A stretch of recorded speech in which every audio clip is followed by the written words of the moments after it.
Ayan, so isang mapagpalang gabi po sa bawat isa. Ayan, so kamusta po ang bawat isa? So ang bilis ng araw po, ano? So ngayon ay February na. Amen. So sino bang excited? February na. So yan. So ayan, tayo po muna ay mag-pray po bago po tayo mag-start sa ating pong program. Ayan, so atin pong tawagin si Ate Shai para po sa ating opening prayer.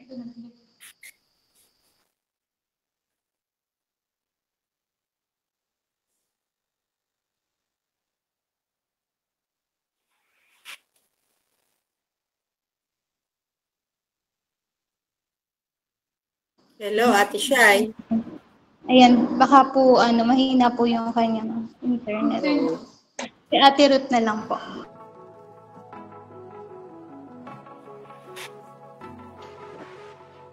Lord, hallelujah God. Thank you God, Panginoon, sa mga oras sa Panginoon, Lord God. Ito'y ka namin pinupuri, sinasamba Panginoon, God. At Panginoon, sa mga oras sa Panginoon, lumalapit kami sa iyo, Lord God, o tuloy na cleanse us by your blood, Panginoon. At kami nakikita kamong karunan sa amin, patawarin niyo po kami. Lord, hayaan mo, Diyos, malapit kami na. Malaya kaming makakalapit sa inyo, Panginoon, Lord God. And Lord, sa mga oras sa Lord, dalangin namin na pagkilos mo, Lord God, sa mula opening hanggang closing, even sa mag-word, kayo mag-anay, Panginoon, Lord. Sa kanya, Panginoon, patuloy na kayo maita sa buhay niya, Panginoon, and any works of the enemies. Because of in Jesus' name, at Lord, we pray sa mga wala pa dito na maka-attend din sila, Panginoon. Salamat, Lord. We praise you, we honor you in Jesus' name. Amen. Amen. Ayan, praise God. Thank you, Ate Ruth, sa mainit na opening prayer. Ayan, sabi ko nga po kanina is napakabilis po ng araw. Amen po. So, kamustahan po muna tayo. So, yan. At i-welcome rin po natin ang bawat isa. Amen. So, yan. So, atin pong i-welcome. Acknowledge mo natin ang presence ng ating pong Pastora Susan Evangelista, si ating pong Mami Aya, Pastora Ellie, si Kuya Roldan, si Chrislyn, si Ate Shai, yan, si Kuya Nervin, yan, si Mark Arfel, nandito din, si Ate Ruth, yan, si Kuya Joe Mark, si Boss OJ, yan, so welcome pong muli sa ating pong PLSP Fellowship every Saturday, ayan, so kumusta naman po ang bawat isa, amen, so yan, dahil February na po, ayan, so, kung kayong tatanungin, yan, kung Feb 14 na ngayon, so ito yung araw, ito yung araw ng mga puso, so, di ba, nagsa-celebrate tayo ng Hearts Day yan, every February. So, kung ito na yung araw, ito na yung Feb 14, so ano yung gusto mong sabihin sa iyong sarili? Ayan, so, sino gusto mong mag-volunteer? Okay, kung hindi po. Sino po gusto mag-volunteer? Si Joe Mark? Kuya Joe Mark, ikaw. Kung Feb 14 na ngayon, so anong gusto mong sabihin sa iyong sarili? Hindi ba si Kuya Joe Mark? Yan, pwede pong i-chat ha. Pwede niyo pong i-chat dito sa ating chat and call messages. Ayan, si Ate Shaira. Kinig na po kaya ako ni Ate Shaira. Ate Shaira, kung Feb 14 na ngayon, so anong gusto mong sabihin sa iyong sarili? Wala, pwede niyong i-chat. Ayan, wala. Ayan, si Kuya Roldan. Ayan, si kapatid. So, ikaw kapatid, kung Feb 14 na ngayon, so anong gusto mong sabihin sa iyong sarili? Siguro nakapag-Netflix ka na ba ng Hello Love Again? Kasi showing yun ng Feb 13. Yeah. Okay. Yan, so Netflix lang. Parang mali pa yung. Yan, so thank you Kuya Roldan. Si Ate Ruth. Si Ate Ruth.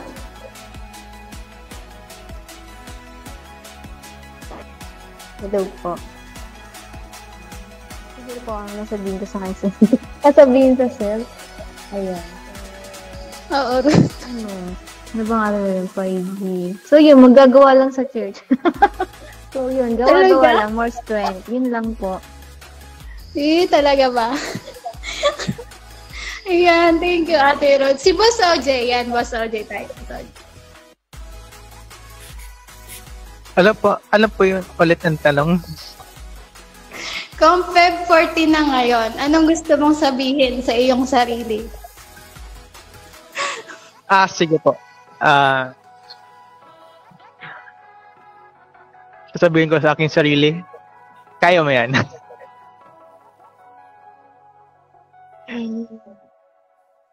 Ayun lang po.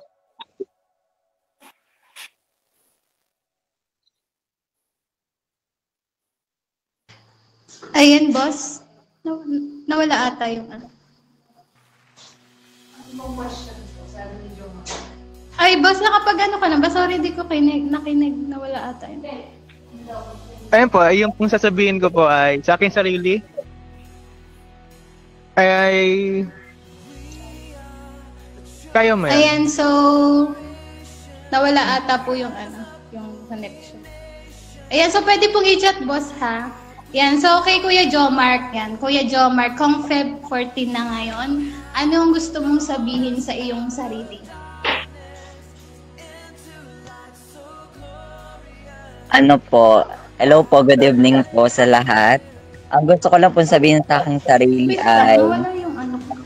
magpakatatag at keep going lang po. Kasi alam po natin na John Mark ay andyan si Lord para tulungan tayo sa mga problems na meron po tayo. Hello po, kinig niyo po ako. Sorry po na ba nawala. Yes po, Ate Jessa po.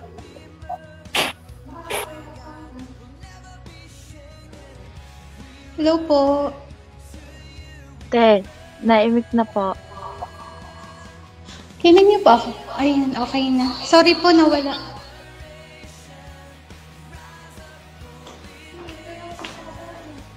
Ayan, so sino pong magkakasama sa isang account kay Mami Eva? Si Ate Tessa po.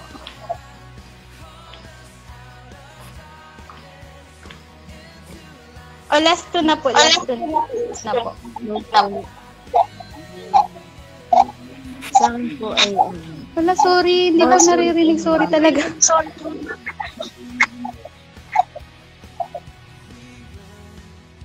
Ayan. Jessa rin ka mo ba kami? Okay na po. Sorry po. May napindot pala ako. Okay. Ayan, okay na po, me. Anak, hindi pa yata tapos si Jomark, anak. Hintayin natin. Jomark, Ayan, tapos so ba na balik ba, po tayo anak? dun sa tanong. Ano po? Mami, yes po. Tapos na po. Okay. So, sige, proceed tayo. Okay na pala si Jomark. Okay. Ayan po. Last two na po. Last two na. Si Tessa po nandyan.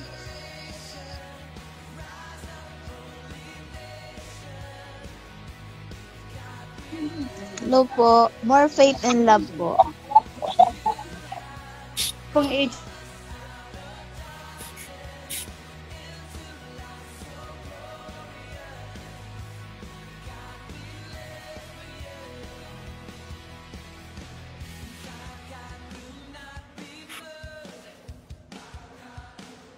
Ayan, good evening po. Ayan.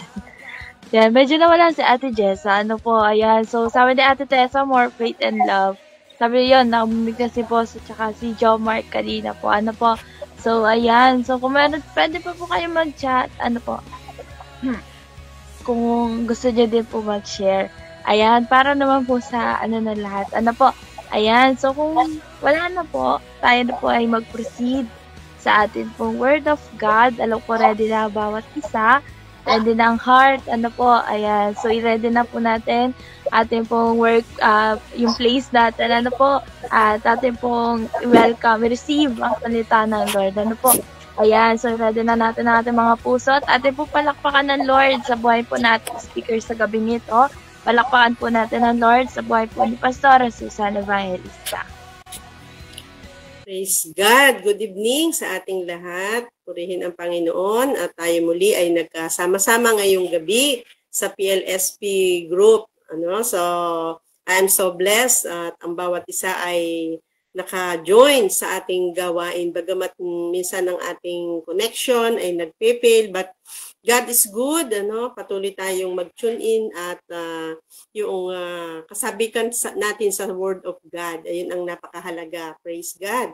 So, bago tayo mag-start, tayo muna ay muli mag-pray sa Lord for His divine guidance sa ating pag-aaral. Yes, O God, patuloy ka namin pinupuri, sinasamba, O Diyos, sa gabing ito. We honor you and we praise you, O God. Hallelujah.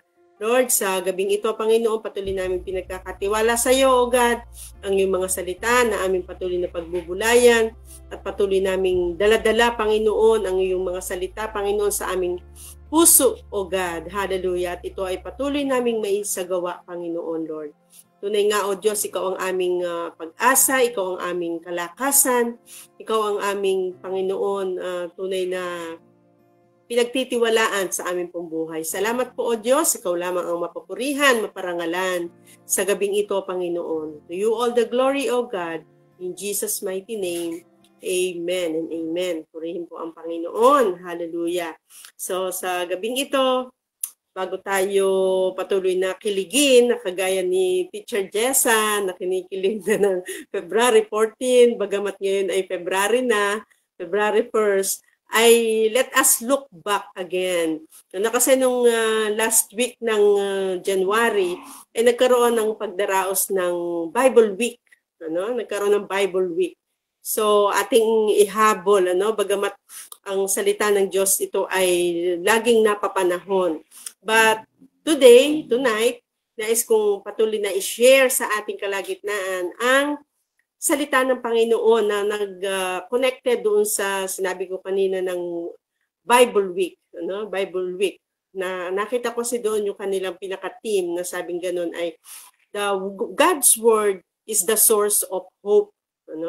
Hope in the Word. Ayun ang ating pag-aaralan ngayong gabing ito. Na tunay nga na ang pag-asa or yung hope na tinatawag ay nagmumula o ang source, pinaka-source nito is the Word of God.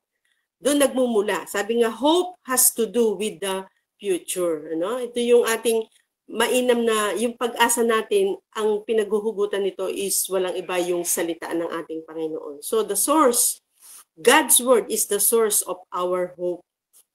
Hope in the Word. Ayan, ang ating pagbubulayan sa gabing ito. Praise God. Sabi nga dito sa aking outline, sabi dito, God's Word is a foundation for hope. Ang pinakapundasyon ng hope is God's Word. Kasi it's something to do with the future. Yung ano ba yung inaasahan natin in the future? Ito ay nakasalalay o ang pinaka-foundation nito is the Word of God. The Word of God. Ano ba yung ating minimithi in the future?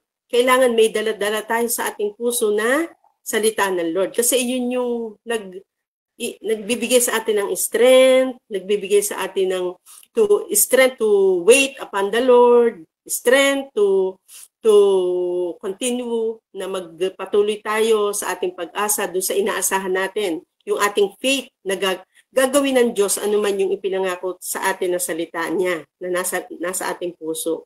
So it is the Word that brings us life doon sa nagbibigay buhay doon sa ating pag-asa o doon sa ating faith na gagawin ng Lord, yung anuman yung pinangako niya sa atin. So hope has to do something to do with the future, yung inaasahan natin, yung strong hope natin sa Lord. So, ang sabi nga it is the Word which brought life. It is the Word which brought life. Nagbibigay buhay doon sa pag-asa natin is the Word of God. Kasi kung pag-asa lang, kung plainly hope lang yun, at wala tayong daladalang salita ng Diyos, so hindi strong yung ating hope na yun. Kailangan meron tayong Word of God na magpapatibay doon sa ating inaasahan. Ang sabi nga ng John, kasi yun yung magbibigay buhay sa ating pag-asa, yung salita ng Diyos. Amen? Nakukuha ba natin yung ibig kong sabihin? So ang sabi ng John chapter 1, verse 3 to 4, All things were made by him, and without him was not anything made that was made. Ano? In him was life, and the life was the light of men. So, ang sabi dito, all things were made by him. Lahat ng bagay ay nilikha. Ang Lord ang lumikha. And without him was anything made that was made. Kung wala ang Lord, wala ang salita, 'di ba? Sabi ng John chapter 1 verse 1, sabi ganoon ay, in the beginning was the Word, and the Word was with God, and the Word was God. Without him, without the Word, ano? Ang sabi ganoon, walang malilikha. So, lilikha ang ating pag-asa, lilikha doon sa bagay na ating inaasahan kung meron tayong, ang sabi dito ng Bible is, all things were made by him. Ang Lord ang nagbibigay nito. Kaya, in him was life, ang sabi ganon, and the life was the light of men. Yung liwanag sa ating landasin, ano, na nagbibigay buhay sa ating pag-asa, iyon ang pinaka-source is our Lord. Amen? At ang kanyang salita. Amen. For example, ang sabi, para mas malinaw sa atin, ano? Pag tayo nananampalataya at naniniwala sa heaven, di ba? The reality of heaven or the eternity. Ano? We hope so. Ang sabi natin, alam natin na merong langit. But we need the word to be sure na totoo na may langit. So ano ang sinasabi ng Lord? Ano ang sinasabi ng Lord about heaven? Ano ang sinasabi ng Lord about eternity? Dapat meron tayong daladalang word para yung inaasahan natin is magkaroon ng buhay. Amen? So naunawaan natin yon. So there is no strong foundation for our hope than the word of God. Amen? Kailangan meron tayong salita ng Lord. That hope is empty. Magiging hungkag o empty, sabi ganon, unless it is founded upon the promises of God's unchanging word. Ano, kailangan yung ating hope ay merong kalakip na salita ng Lord na magpapatibay dun sa ating inaasahan, dun sa ating faith. Ano? So, nakukuha natin yon. Sabi nga, the power to overcome, ano? The power to overcome ay nagmumula sa salita ng Lord. Amen? Remembering the word of the Lord. Yung alalahanin natin ang salita ng Lord, ano ba ang sinasabi sa atin ng salita ng Lord, even do sa ating rejoicing, sa ating bakit tayo nagagalak, kasi we remember the word of the Lord. Amen? Bakit tayo may kapayapaan? Bakit tayo may peace? Because we remember the word of the Lord. Amen? Mayroong salita ng Lord na nagbibigay sa atin. Isa-isahin natin yon. Bigyan natin ng acronym yung hope. Ano? The Word of God is the source of hope. So what is hope? The acronym. Una, harmony. O, obedience. P, peace. And letter E is enablement and empowerment. Ayan. Diyan tayo magbubulay-bulayin natin yung hope. Yung acronym ng hope. Ano? Una is harmony. The word of God itself has harmony. Ano? From Genesis to Revelation, merong harmony ang Biblia. Amen. Merong siyang pagkakaayos ang salita ng hindi bumabangga ang salita ng Diyos sa kanyang sarili. Ano? Walang contradiction at hindi siya nagkakaroon ng disharmony o hindi nagkakaroon ng, ayun nga, yung contradiction sa bawat isa. Kaya from Genesis to Revelation, ang salita ng Lord is pure and, sabing ganun ay maaasahan. Ano? Dahil ito ay maayos na nilikha, maayos sa pagkakalimbag ang salita ng Diyos. Na hindi mo pwedeng sabihin na, ay, sinabi ng Bible dito, bakit sinabi ng Bible dito? So, may harmony kasi ang Bible, ano? Hindi pwedeng mag-contradict sa kanyang sarili. Kaya, pwede nating mapanampalatayanan ano man yung sinasabi ng Lord sa atin. Kasi may harmony ang salita ng Lord. At ito ay magmamanifest, mag-ooperate sa ating buhay with harmony din. Ano? Kaya nagiging maayos ang ating buhay sa pagsunod sa Panginoon, nagiging yung direction. Kasi in line with the Word of God, ang ating sinusunod ang salita ng Diyos, may harmony sa ating buhay. Hindi nagko-contradict. Ano? So, may harmony ang lahat ng bagay. Ano? Pag sumunod ka sa Lord, ano, may buhay, tayong tatanggapin sa Lord. So, ayun ay nagmamanifest at nag-ooperate sa ating buhay. Nagkakaroon ng manifestation, nagkakaroon ng nagiging buhay ang salita ng Diyos sa atin. Amen? May harmony. Ano, hindi contradict yon sa kanya sarili. So, ang letter O is obedience. Ano, yung pagsunod. Kailangan ay sa ating pag-asa ay hindi lamang yung narinig natin ang Word of God, kailangan merong kalakip na pagsunod, obedience. Ano, yung ating pag-asa. Kasi para iyang sabi nga gano'n doon sa isang teaching na aking na napakinggan, ay hindi pwedeng mabuhay yung Word of God sa atin kung ito ay plainly pinakikinggan lang natin. Kailangan na andun yung ating response. Ano ang response natin? Obedience. Para daw yung in example nga niya yung tsinelas. Ano? It cannot work. Ano, hindi magwo-work ang word of God sa iyo pag kulang yung isa. Ano? 'Di ba sa tsinelas magkatuwang yun. Word of God and obedience. Sa tsinelas, hindi mo pwedeng magamit lang yung isa. Kailangan yung kabiak. So, ang kabiak ng pakikinig ng salita ng Lord is obedience. Amen? Nakuha natin yun. Kasi ang sabi ng Awit 119, verse 2-3, mapalad ang sumusunod sa kanyang patakaran, buong pusong naghahanap sa kanyang kalooban.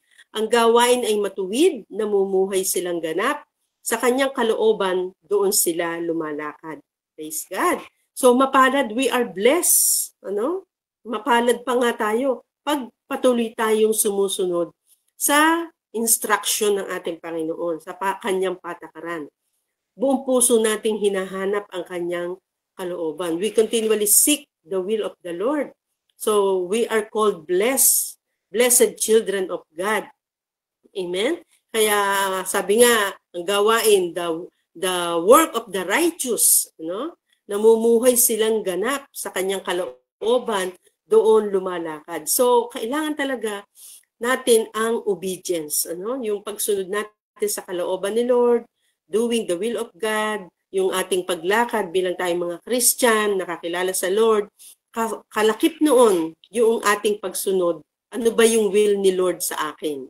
Ano? Kasi magkakaroon ng contradiction, mawawala ang harmony pag yung wala yung pagsunod natin. Ano? Na napakinggan lang natin, lumabas lang dito, pero hindi naman nag-work out sa buhay mo. So, paano mag-work dun yung ating hope? Wala tayong response or action.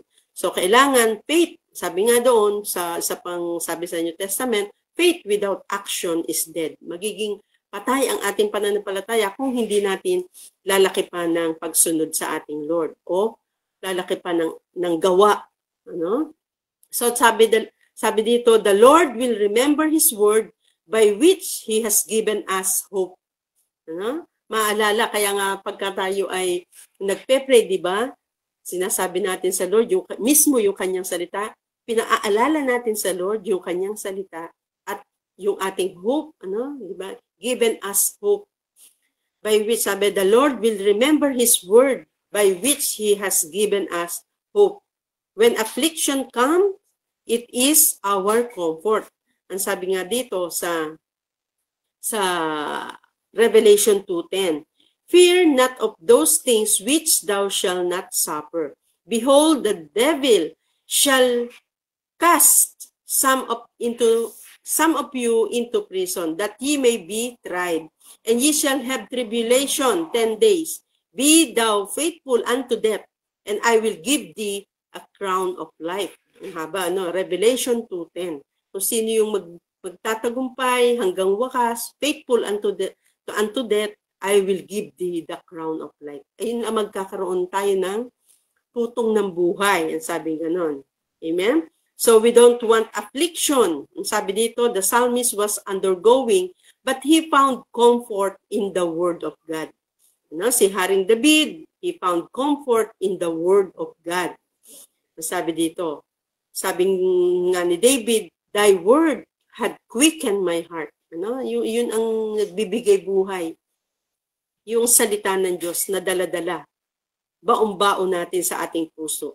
The word is what kept him alive, si David. Kung kaya nabubuhay yung pananampalataya natin dahil buhay ang salita ng Diyos na nasa ating mga puso. Amen ba? Amen. So the greatest comfort available in our trials is to remember that the Savior always remembers us if we are truly saved. Amen? Yun yung greatest comfort natin, yung Word of God na nasa atin. Maging sa gitna ng ating mga trials, if we remember the Word of God, magkakaroon tayo ng kalakasan, ano? To overcome all trials and anuman yung ating mga pinagdadaanan. Kagaya ni Noah, na example dito, God remembered Noah. He fully obeyed what the Lord had commanded him. Ano? Ang maingat na sinunod ni Noah, yung instruction ng ating Panginoon nung siya ipinagagawa ng arko ng Lord, talagang sinunod yun, ano? With obedience. No, kasi may pag-asa si Noah na gaganapin ng Lord kahit hindi niya nakikita, 'di ba? Contradict nga minsan yung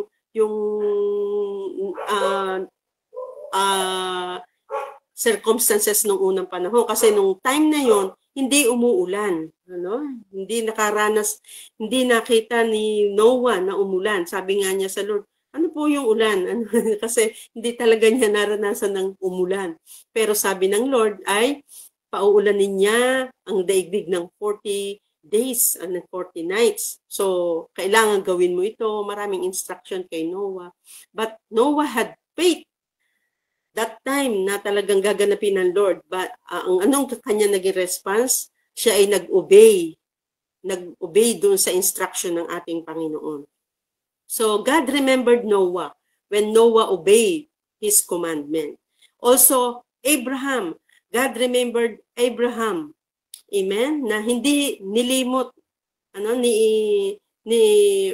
ng Lord ang katapatan ni Abraham noong ininstructionan si Abraham na ihandog ang kanyang anak na si Isaac. Napatunayan ng Lord na tapat at great din ang pananampalataya. Kaya tinawag siyang the father of faith, si Amang Abraham. Dahil nga napatunayan, nakita ang katapatan at matinding pananampalataya. He obeyed the Lord. Bagamat talagang sa dibdib niya ay talagang hindi siya ayon doon sa paggusto kasi nagsosolong anak nga si Isaac.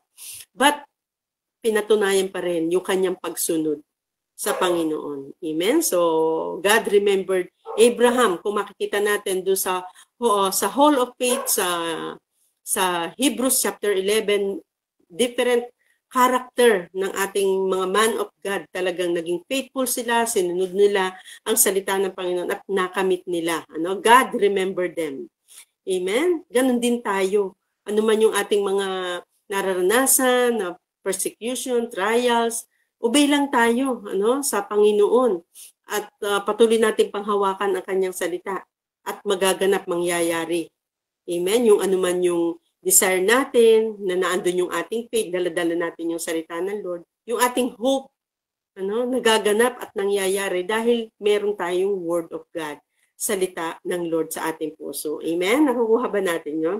So, yung harmony, nakikita natin na pag tayo merong Word of God, harmony, meron tayong obedience, at meron din tayong peace. Ang sabi nga ng Isaiah 26 verse 3, Thou wilt keep him in perfect peace, whose mind is stayed on thee, because he trusted in thee. Amen? So, paano tayo nagkakaroon ng kapayapaan ng pangako sa atin ng Lord? Panghawakan din natin. Siya ang nagbibigay ng totohanan, totoong kapayapaan. Amen? In this world, dito sa mundong ito, ay hindi naman kumbaga panandalian lang, yung mga nararanasan, yung maraming tao talagang gulong-gulo ang isip, hindi alam ang gagawin. Pero sa Lord, pag tayo ay may salita ng Diyos, tayo nagtitiwala sa nananampalataya sa kanyang salita, talagang yung perfect peace nararanasan natin. Kahit na mayroon tayong mga dinadaanan at mga pinagdadaanan ng mga pagsubok, problema, pero meron pa rin tayong peace. Bakit? Kasi yung Word of God ang nagiging source. Ano? Di ba nararanasan natin yon? Sino nakakaranas noon? Na kahit may pagsubok, may problema, trials, o problem sa ating family, sa ating school, o sa ating pag-aaral, di ba pag may Word of God ka sa puso, bibigyan ka ng kapayapaan ng Lord. Sasabihin sa'yo ng Lord, just mag-stand ka lang, patuloy ka lang sa Lord. Amen? Nangungusap ang Panginoon sa atin. I believe meron kayong mga encounter, meron kayong experience, naranasan niyo itong kapayapaang ito na ibinibigay ng ating Lord. Amen? Sabi dito, instead of worrying, na tayo mag-alala, i-replace natin yung word, baunin natin sa ating puso at ang Lord magbibigay sa atin ng kapayapaan. Amen? Focus our attention on the Lord and what He has done for us and what He has in store for us in the days ahead. Yan ang sekreto. Sabi nga ng 1 John chapter 3 verse 1 to 3, behold, what manner of love the Father hath bestowed upon us, that we should be called the sons of God. Tayo mga anak ng Lord. Therefore, the world knoweth us not, because it knew Him not. Hindi tayo nakikilala ng sanlibutan sapagkat hindi nila nakikilala ang Lord.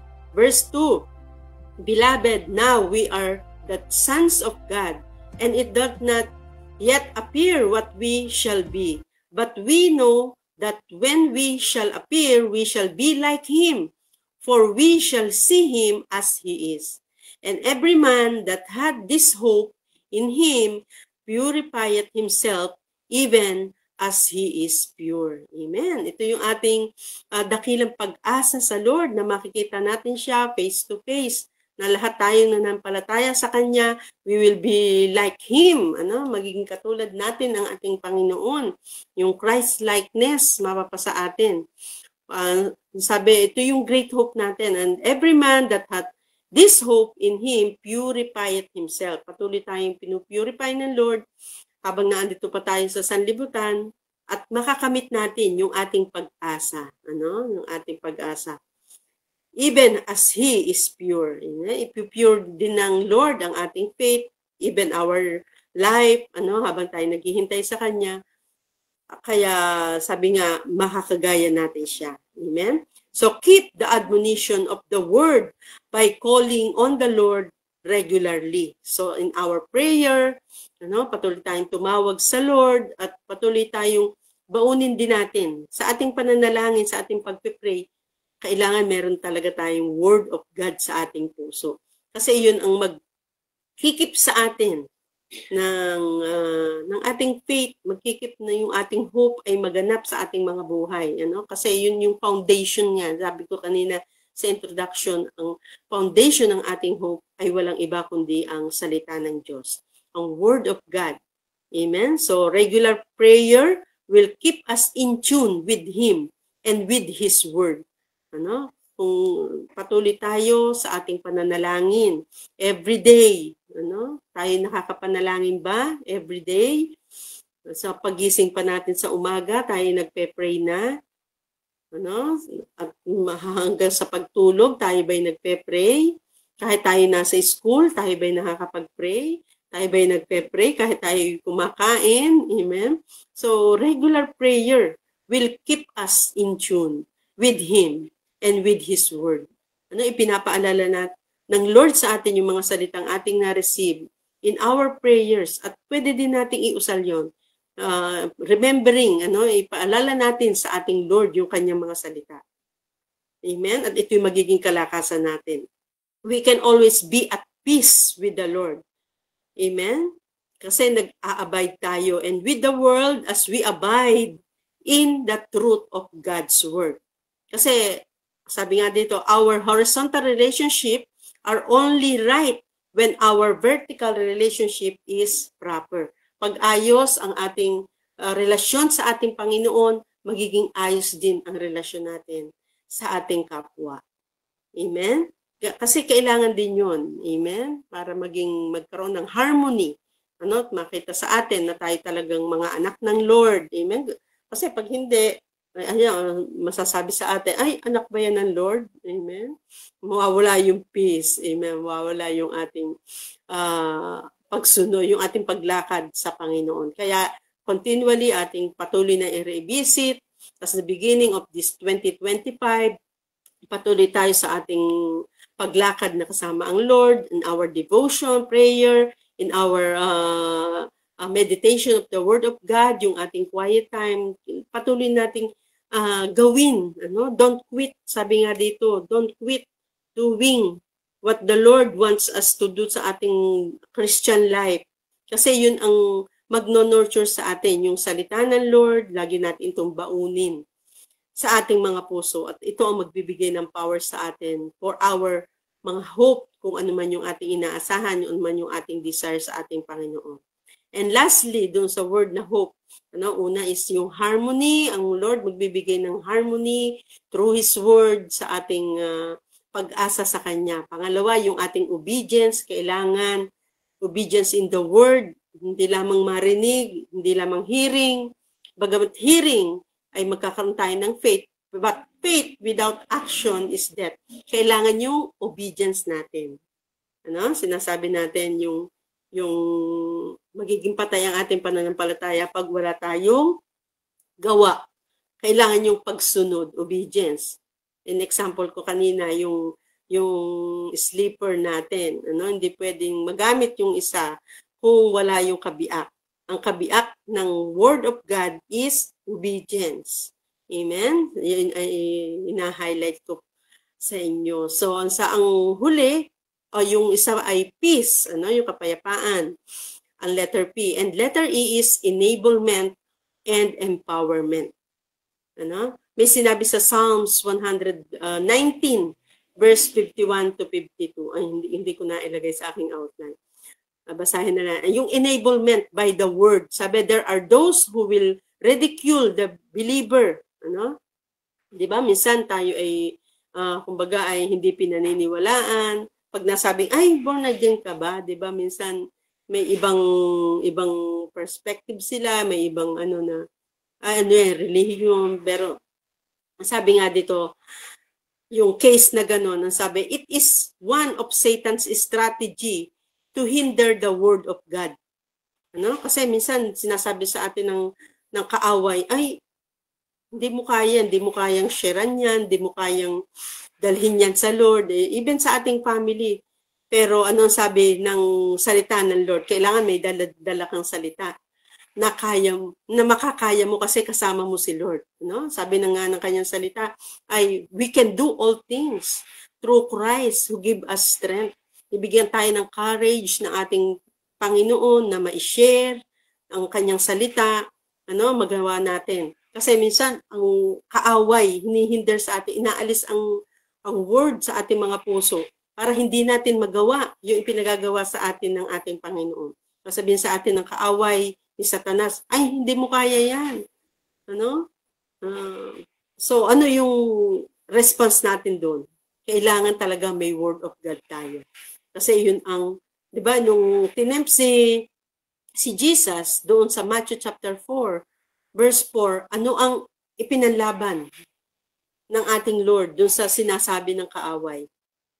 Word of God pa rin. The pure word of God ang sinasabi. But God said, lagi niya sinasabi, this is what the Lord said. Hindi lamang sa tinapay na bubuhay ang tao, kundi sa bawat salita ng Lord na namumutawi sa kanyang labi. So, lahat ng panlaban natin sa kaaway is the word of God. Amen? At magaganap yun, enablement. We can do all things through Christ who give us strength. Amen? Kagaya din, ang example din dito is si Nehemiah. Remember how they mocked Nehemiah and the work to rebuild the wall. Ang daming nagdi-discourage. Ay, hindi mo kaya, Nehemiah, na ipatayo yan. Ang dami na nga nag-try niyan. Pero hindi nakapokus. May focus si Nehemiah. Nagawa niya. dahil meron siyang word ng Lord. Amen? Kaya nagkaroon siya ng victory sa pagtatayo ng may rebuild ang wall of Jericho. So anytime we try to do a work for God, there will be those who criticize and mock us for what we do. Lagi kasing merong contradiction minsan sa atin, di ba? May nag-o-oppose sa atin. But go on lang, go on lang tayo.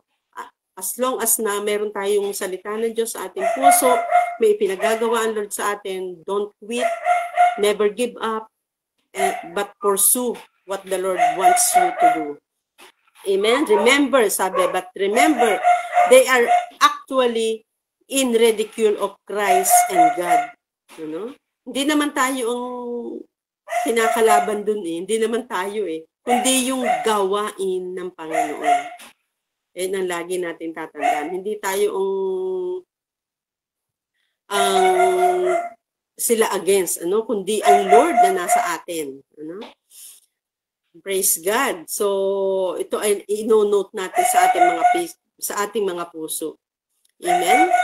So, kung minsan naman, kung tayo ay successful, you will win some friends, but some are true enemies.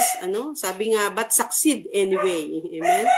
If you are honest and frank, people may cheat you, but be honest and frank anyway. Amen? So, go on lang. Diretso lang natin. Sabi, the good you do today, people will often forget tomorrow. So, do good anyway. Amen? Patuloy lang tayo sa paggawa ng mabuti kahit malimutan, di nila ma-remember. Ang mahalaga doon, alam ng Lord. Si Lord ang nakakaalam sa lahat ng ating ginagawa. Amen? Give the best. Yung God's best. Ibigay natin yung best sa ating Lord. Amen? Praise God. Kasi sabi nga ng Matthew chapter 5, verse 11, Blessed are ye when men shall revile you and persecute you, and shall say all manner of evil against you falsely for my sake. Alang-alang sa Panginoon, gawin lang natin. Sabi, it will pass away. We are in this world, but we are not of this world. Amen? Ang Lord ay, sabi nga, tayo ay taga rito sa mundo, pero hindi tayo taga mundo. Amen? We are not of the world, but we are in the world, but we are not of the world. Amen? Kaya purihin ang Panginoon. Patuloy tayo yun sa ating pag-asa, sa ating laging dinideclare for this 2025. Magaganap yun sa ating buhay, yung ating pag-asang yun. Maglagay tayo ng mga salita ng Lord. Baunin natin ang Word of God, kasi yun ang pinaka-source of our hope. Walang iba kundi ang Word of God. Amen? Ang salita ng Lord, napakahalaga. Yun ang magiging gabay natin. Sabi nga ng Psalms 119 verse 105, Thy word is the lamp unto my feet and the light unto my path. Siya ang magbibigay ng liwanag, siya may bibigay ng lamp sa ating daraan, sa ating mga paa. Amen? Yung direction, kung saan tayo pupunta, yung direction ng ating buhay personal, buhay Kristiyano, yung ating spiritual life, lahat ng area ng ating buhay, idadirect tayo ng Lord. Amen? Baunin natin everyday yung ating devotion, yung ating quiet time, gawin natin yun para may guide tayo this year 2025 at makamit natin yung ating dinideclare that this year will be a blessed year, growth, yung laging nating napakinggan every Sunday service, na tayo ay blessed generation. Amen? Yung fruitfulness, growth, magaganap sa atin. Amen? Continue lang tayo sa ating worship, sa ating Lord, sa meditation of the Word. Kagaya bukas, meron tayong Sunday service, so ini-invite natin ng lahat ng taga-PLSP na this year, talagang ma-worship natin ang God personally. Na hindi lang tayo makukontento na nakikinig lang. Kasi minsan talagang limited lang pagka online. Kasi minsan hindi maganda ang ating connection. But Sunday service, maganda ang connection. Amen. Dahil ikaw personally ay ma-worship mo si Lord directly, personally. Amen ba? So, napakasarap magpuri sa Lord na talagang nararanasan mo ang presensya ng ating Panginoon personally, sa on-site, talagang ang sarap sa pakiramdam, at makaka-receive ka ng Word of God every Sunday. Kaya this year, beginning this February, kung nag-fail tayo last January, so may another chance sa ating Lord. Patuloy nating i-desire, amen, sa ating mga puso na patuloy nating magawa ang kalooban ng ating Panginoon. Amen? Kagaya ng ating pinag-aralan kanina. Praise God. So, God bless everyone at tayo ay manalangin ng pasasalamat sa ating Lord. Yes, O God, we give you praise and honor, O God. Salamat, Panginoon, sa iyong mga salita namin na pag-aralan, Panginoon. Truly, O God, your word is the source of our hope, O God. Lord, hayaan mo, O Diyos, patuloy namin i-desire ang iyong mga salita, Panginoon. Baunin namin sa aming mga puso upang magkaroon ng buhay ang aming pag-asa sa iyo, ang aming pananampalataya, O God, sa iyo, Panginoon. Lord, maging malalim kami, deeper and rooted, O God, in your word, O God, in Jesus' name. Lord, salamat po, O Diyos. Pagpalain mo po ang bawat isa na yung mga anak sa mga nag-aaral sa PLSP, O God, even the workers and leaders naglilid sa gawain ito, Panginoon. Even, Lord, Pastora Aya, Panginoon, Lord, continue to bless them, O God. Hallelujah. Lord, salamat po, O Diyos, sa namin ipinagkakatiwala ang buhay ng bawat isa. At maging sa oras na ito, ikaw lamang patuloy namin mapaparangalan at maluluwalhati. In Jesus' mighty name, amen and amen. Amen, amen. So, praise God. So, thank you po, Mama Susan, sa napakagandang Word of God ngayong gabi. Ayan. So, hindi na po ako makapag-open ng cam para dire-diretso po. So, ayan. So, balikan nga po natin yun. Alam ko na yun ako din personally. So, talagang yung word na hope, na madalas na naririnig, pero yun nga, so na-share na ating pong pastora is yun, laliman natin, amen ba, kung ano ba yung talagang hope and yung foundation natin with regards yun sa Word of God. So yung una nga is yung harmony, alam ko na maraming na-receive ang bawat isa. Yung Bible is yun. May pagkakaayos, amen ba? So, hindi siya contradict. Ito yung pure and maasahan. And syempre, yung ating obedience sa Panginoon, amen? So, yung tinitingnan ng Lord, yung response natin sa Kanya, while we are continuously seeking the Word of God. So, tayo ba ay lumalakad sa kalooban ng Lord? So, and then, yung letter P is yung peace, amen ba? Si Lord lagi yung magbibigay sa atin ng kapayapaan, and yun, yung focus lang talaga, patuloy lang, sabi nga po ng ating pastora kanina, patuloy lang sa prayer, yung regular, yung ating relationship sa Lord, and yung pag-okay yun is okay din sa kapwa natin. So mabilis lang natin, mabilis lang tayo makakakonect, pag once na we're truly connected sa Panginoon, at then yung last is yung enablement and empowerment na talagang nandun yung ang Word of God, amen ba, na lahat magagawa natin. Kasi tayo ay binigyan ng Lord ng power, para magawa din natin yung mabuti, para sa kapwa natin. So, lagi nating tatandaan na yung, yun nga, tuloy lang tayo sa paggawa ng mabuti. So, alam naman ni Lord lahat yon, amen ba? So, lagi nating tandaan na si Lord yung nakakakita ng lahat ng ating ginagawa. Amen ba? So, alam ko na marami pa kayong na-receive, dun sa na-share po ng ating Pastora Susan. So, ngayon po ay dadako tayo sa ating personal reflection. Ano po yung mga na-receive nyo, po sa word tonight. Yan, so, umpisahan ko na po kay, pwede pong i-chat po kay Ate Chrislyn.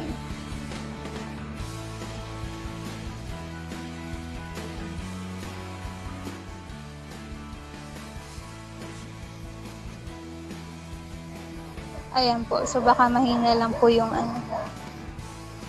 internet. Okay po. Si Ate Clarice. Yan. Ikaw, Ate Clarice, ano yung na-receive sa word tonight? Ano po? Hello.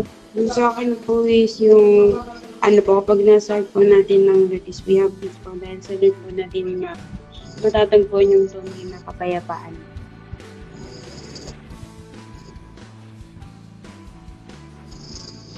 Yan, amen. Yan, thank you, Ate Clarice. Kay Kuya Jomar.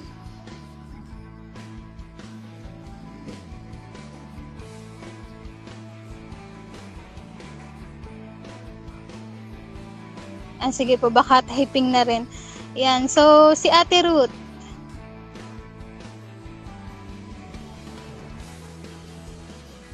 Hello po, kinig po ako. Ayan, okay na. Sige. Opo, kinig po.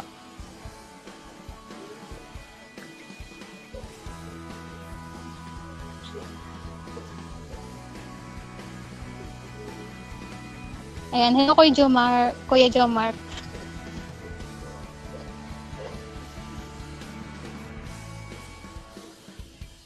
Ayan, so sige, pwede na lang pong i-chat. Ano po? Kay Ate Ruth.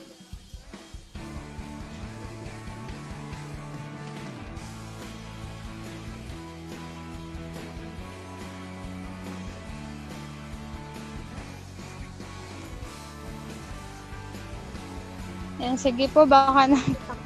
Ayan. Sige, chat. Ayan, sige. So, kay Pastora Eddie po.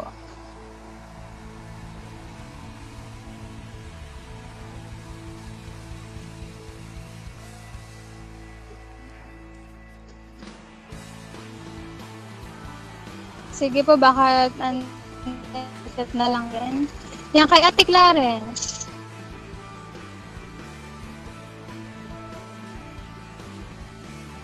Ayun po, yung sa akin po is, peace po yung sa akin. Dahil kung walang word of God tayong nare-receive, walang peace sa buhay natin at sa puso natin. Kaya panatilihin lang po natin mag-meditate ng word ni God at patatagin po ang peace natin sa Kanya. Yun lang po. Amen. Ang ganda, no? Talagang, pa rin, si Lord pa rin. Yung word of God, yung nagsusustain sa atin.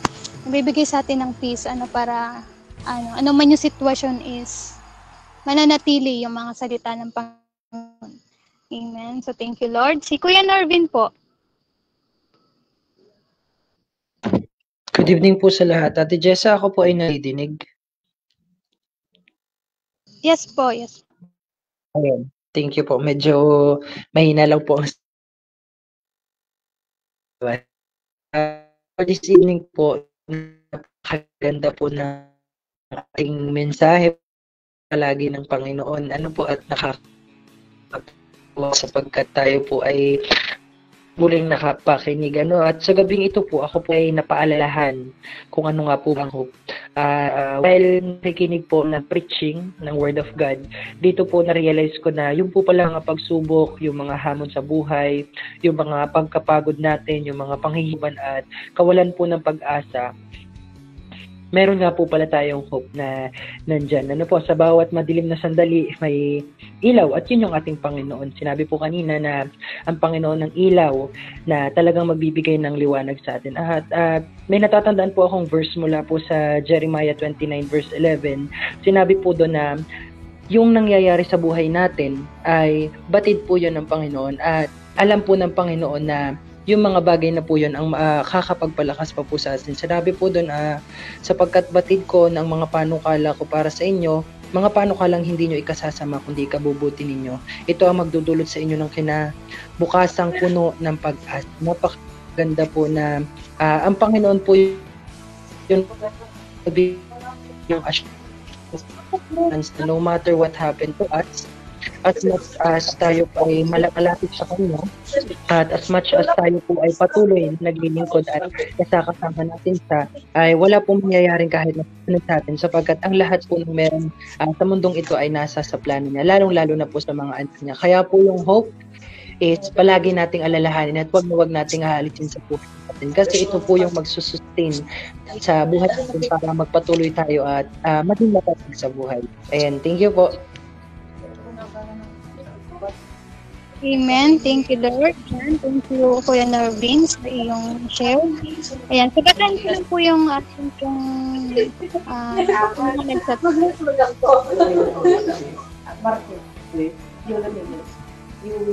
So, ang sinabi pala nag-chat dito. Ayan kay Ate Ruth, obey the instructions. presence of the Lord po. Kay Ate Shaira. Ang purpose ng faith ay sa Word of God. Amen. So, kay Boss Ojo, obedience sa Word of God. Kay Mami Aya, ang Word of God. Andun ang faith. Amen. Kay Pastor Eli, sa akin po ay napakahalaga yung obedience sa Word of God sa lahat ng buhay para maging successful. Kay Ate Clarice, ayan, sa Ate Clarice. So, yan. Kay Ate Christine, let the Word of God fuel our heart talent. It brings peace to our hearts po. Tsaka huwag siyang kalimutan yung obedience po.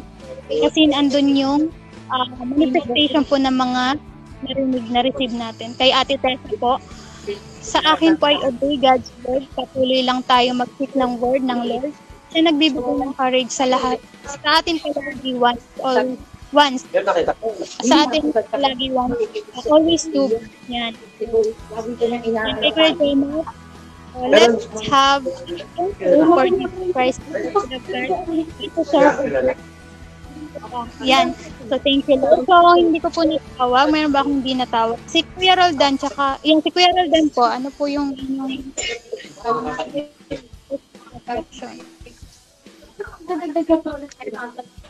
Hello po. Yung sa akin po, belated Happy Bible Month nung January. So yung sa akin po is yung letter H, yung harmony. So yung word of God is source of harmony. So pag sinabi natin harmony, parang pag nakakarinig tayo ng music, talagang maganda yung arreglo, maganda yung buong music, yung production. So pero kasi matetest natin yung harmony natin kung nasa tono ba tayo or nasa hindi. Through word of God. So laging magbabad sa word and i-check natin yung mga sarili natin kung nasa tono pa ba tayo or hindi na. So, word of God din ang mag-aayos ng tono sa atin. Kasi yun yung source of harmony natin. So, yun lang po. Ayan, thank you, Lord. Ayan, so thank you, Kuya Roldan. So, ayan, praise God sa gabing ito. Salamat po sa bawat isa. So, ngayon po is, syempre, tayo po ay dadako na sa ating pong ayan, games po yan, na pangungunahan po ni Kuya Norvin. Ayan, thank you po. At sa gabing ito po ay ako po ang naatasan na magpa-games. At kaya po wala po munang aalis. Wala po munang mangiiwan sapagkat ngayon po ay tayo po ay magkakaroon ng games. At ang mananalo po dito ay makakatanggap ng 200 pesos GCash. Tama po ba, Ate Jessa? 200 nga? Yes po. Sana all daw di iniwan. Sabi ni Kuya Jomar. No, parang nagpaparamdam si Sir Jomar. Feeling ko may ka-date na to sa 14 eh. Matagal na akong walang balita kay Sir Jomar. Ayan, at tayo po ay magpapatuloy na sa ating games. Isa lamang po ang mananalo. At race to 3 po tayo. Naku, wala daw pala. No? Sa Sir Jomar, huwag mawala ng pag-asa. Meron tayong hope. Naisingit pa talaga yung preaching kanina. Ayan, punta po tayo ngayon sa ating comment section. At ang atin pong title ng game for this evening ay Use Me in Sentence. Ang atin pong way ng paglalaro, magsesend po ako ng emoji. At ang lahat naman po ng participants ay gagamitin ng emoji na ito sa isang sentence. So, maaaring 2, 3, or kung mas challenging pa, ay 4 na emoji po ang isesend ko. At paunahan pong makapag-create ng sentence gamit po ang mga emoji ito. Ayan. So, kung naintindihan po at mukhang ready na, yes po, English po. English po tayo ha, English po ang ating sentence. No, i-invalidate natin yung maling grammar. Ayan. So, kung ready na, mukhang excited si Sir Jomar sa 200 na GCash. Ayan, may sumuko na agad. Ayan, so kung mukhang excited na lahat sa ating game, again, ang ating pong game ay Use Me in a Sentence. Sige nga po, readiness check po tayo. Mag-send po dahil po ngayon ay araw ng mga buwan ng mga puso. Mag-send po ng heart kung ready na. At as much as merong 5 heart na akong nakita, tayo ay magsisimula na. Ayun, ready na si Mami Aya. Ayan. And okay, so ready na po. Ayan, so get ready na po ako yung magsesend na ng ating emoji. Kaya maghanda ang lahat. Our first emoji na gagamitin sa ating sentence ay ayan. So we have red hearts and sunflower. Sinong mauuna?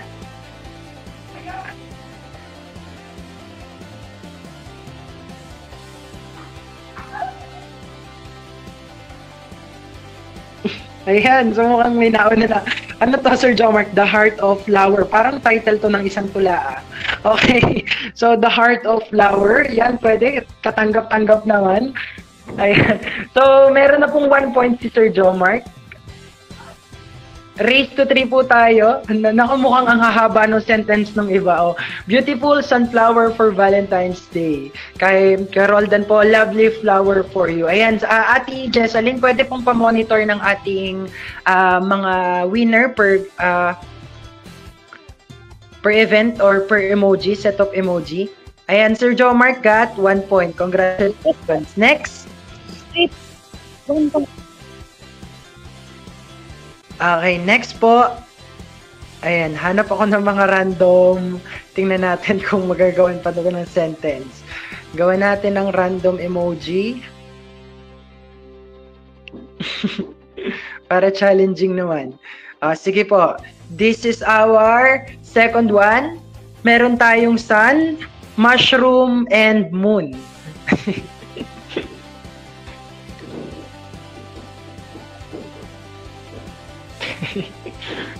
Sino kaya makakapag-construct ng ating sunny day and mushroom blooms tonight? Okay, meron na tayo. Napakaganda ng ating sentence. Sunny day and mushroom blooms tonight. On a sunny day, a mushroom blooms once in a blue moon. Oo, mas maganda yung kay Ate Christine. Talagang parang bahagi ng isang tula. You're my sunshine and my mushroom.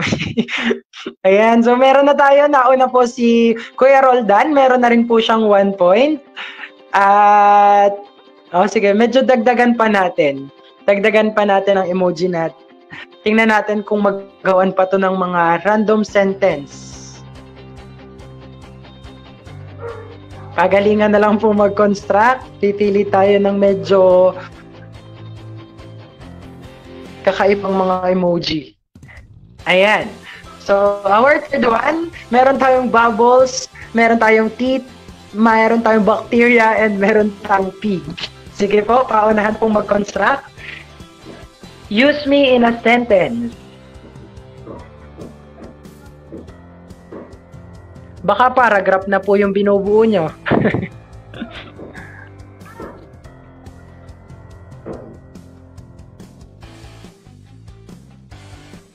Ayan. My bubbly mouth and teeth produce bacteria and maybe from pigs. Ayan, so ang bilis ni Kuya Roldan mag-construct ng English ha. Brush your teeth because a bacteria might destroy it after eating a yummy fried pigs. Wow, talagang napakagaganda ng magagaling gumawa ng sentence. The bubbles go to my teeth with the bacterium. Bacterium, Sir Jomark? Anong bacterium? And pig ulam. Ayan, tinagalog na, hindi na kinaya yung English ng ulam. Okay, 2 points kay Kuya Roldan. Habol po yung iba, habol po tayo sa pag-construct ng sentence. Kaya pa ba, Sir Jomark? Parang napatagalog na to sa ulam, ano? Sige, hanap pa tayo ng random emojis. Tingnan natin kung makakagawa pa kayo ng sentence mula dito. Parang ang cute na dito mga emoji na nakikita ko. Sige, and tingnan natin. Okay, pang-apat po, again, let's recall the points. Sir Jomark got 1 point and Kuya Roldan got 2 points. Okay, our fourth emoji is snowman, dinosaur, worm, and luya or ginger. Pagalingan po. Okay, use them in a sentence. Go na po. Mat na lang. Magsosolve pa rin ba tayo, Sir Jomark?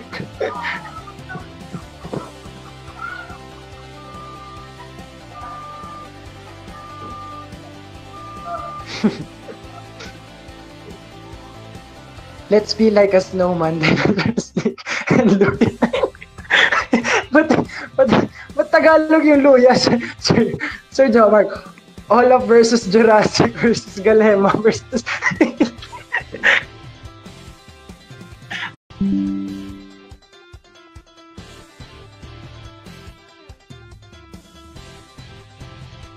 ng English, ano?